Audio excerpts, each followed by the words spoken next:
The Other Gods by H.P.Lovecraft. Atop the tallest of earth's peaks dwell the gods of earth, and suffer no man to tell that he hath looked upon them. Lesser peaks they once inhabited, but ever the men from the plains would scale the slopes of rock and snow, driving the gods to higher and higher mountains, till now only the last remains. When they left their older peaks they took with them all signs of themselves, save once, it is said, when they left a carven image on the face of the mountain which they called Ingranek. But now they have betaken themselves to unknown Kadath in the cold waste where no man treads, and are grown stern, having no higher peak whereto to flee at the coming of men. They are grown stern, and where they once suffered men to displace them, they now forbid men to come, or coming, to depart. It is well for men that they know not of Kadath in the cold waste, else they would seek injudiciously to scale it. Sometimes when earth's gods are homesick, they visit in the still night the peaks where once they dwelt, and weep softly as they try to play in the olden way on remembered slopes.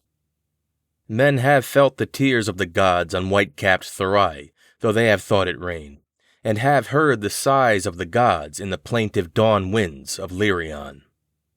In cloud ships the gods are wont to travel, and wise cotters have legends that keep them from certain high peaks at night when it is cloudy, for the gods are not lenient as of old.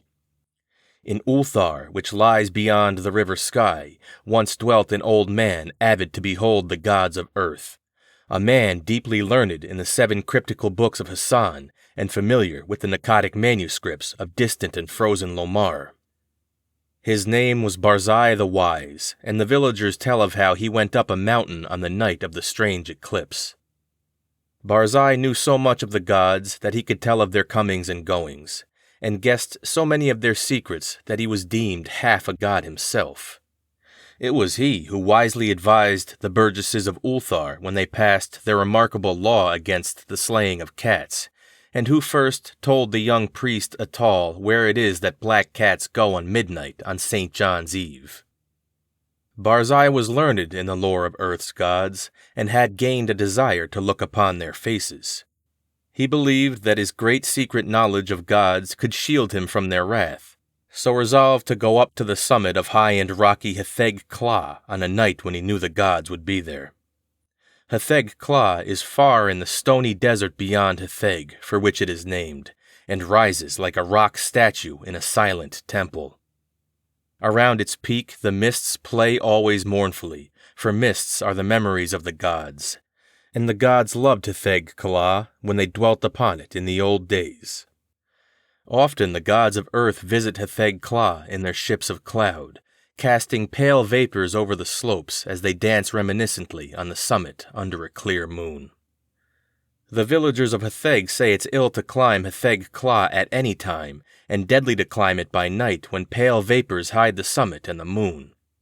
But Barzai heeded them not when he came from neighboring Ulthar with the young priest Atal, who was his disciple. Atal was the only son of an innkeeper, and was sometimes afraid. But Barzai's father had been a landgrave who dwelt in an ancient castle, so he had no common superstition in his blood, and only laughed at the fearful cotters. Barzai and Atal went out of Hatheg into the stony desert despite the prayers of peasants, and talked of earth's gods by their campfires at night. Many days they traveled, and from afar saw lofty Hatheg-Kla with his aureole of mournful mist. On the 13th day they reached the mountain's lonely base, and Atal spoke of his fears. But Barzai was old and learned, and had no fears, so led the way bodily up the slope that no man had scaled since the time of Sansu, who is written of with fright in the moldy Akkadic manuscripts. The way was rocky and made perilous by chasms, cliffs, and falling stones. Later it grew cold and snowy, and Barzai and Atal often slipped and fell as they hewed and plodded upward with staves and axes.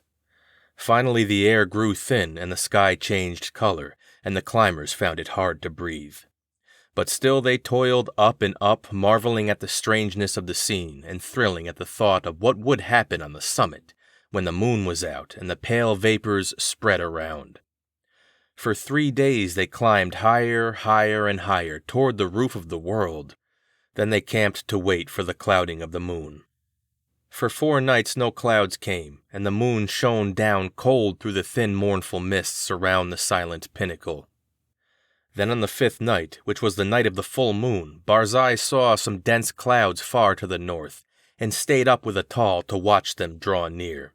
Thick and majestic they sailed, slowly and deliberately onward, ranging themselves round the peak high above the watchers, and hiding the moon and the summit from view. For a long hour the watchers gazed, whilst the vapors swirled, and the screen of clouds grew thicker and more restless. Barzai was wise in the lore of Earth's gods, and listened hard for certain sounds. But Atal felt the chill of the vapors and the awe of the night, and feared much. And when Barzai began to climb higher and beckon eagerly, it was long before Atal would follow. So thick were the vapors that the way was hard, and though Atal followed on at last, he could scarce see the gray shape of Barzai on the dim slope above in the clouded moonlight.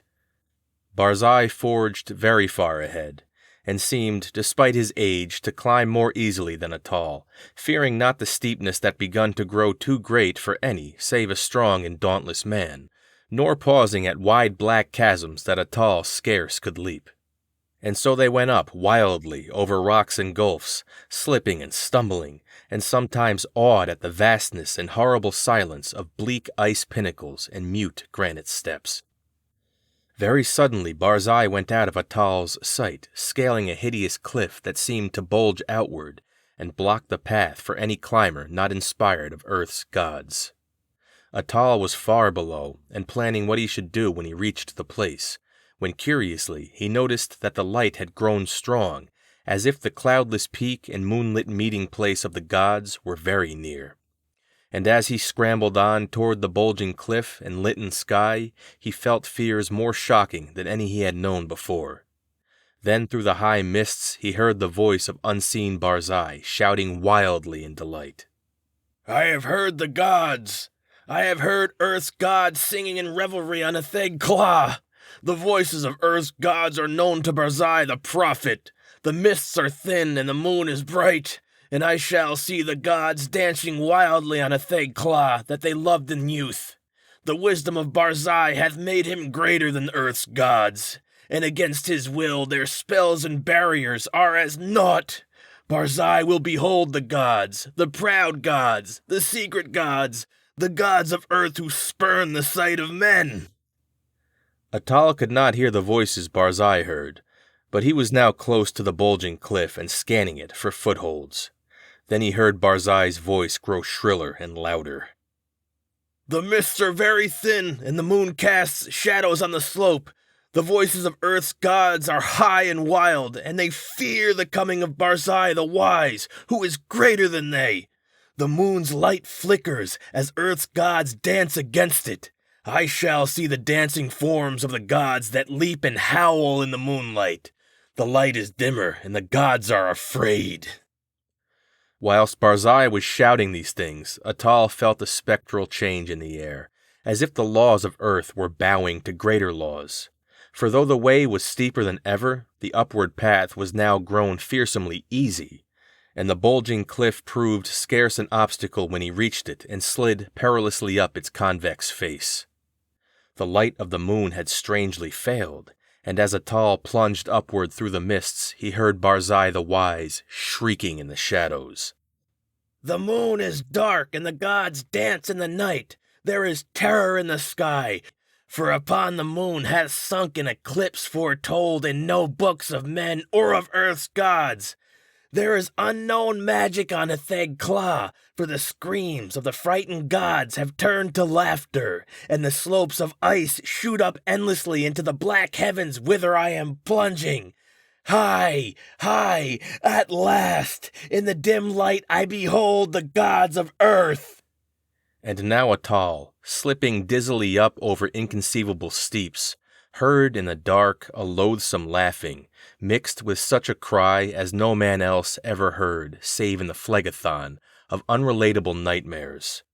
a cry wherein reverberated the horror and anguish of a haunted lifetime packed into one atrocious moment.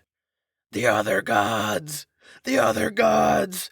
The gods of the outer hells that guard the feeble gods of earth! Look away! Go back! Do not see! Do not see! The vengeance of the infinite abysses! That cursed, that damnable pit! Merciful gods of earth! I am falling into the sky!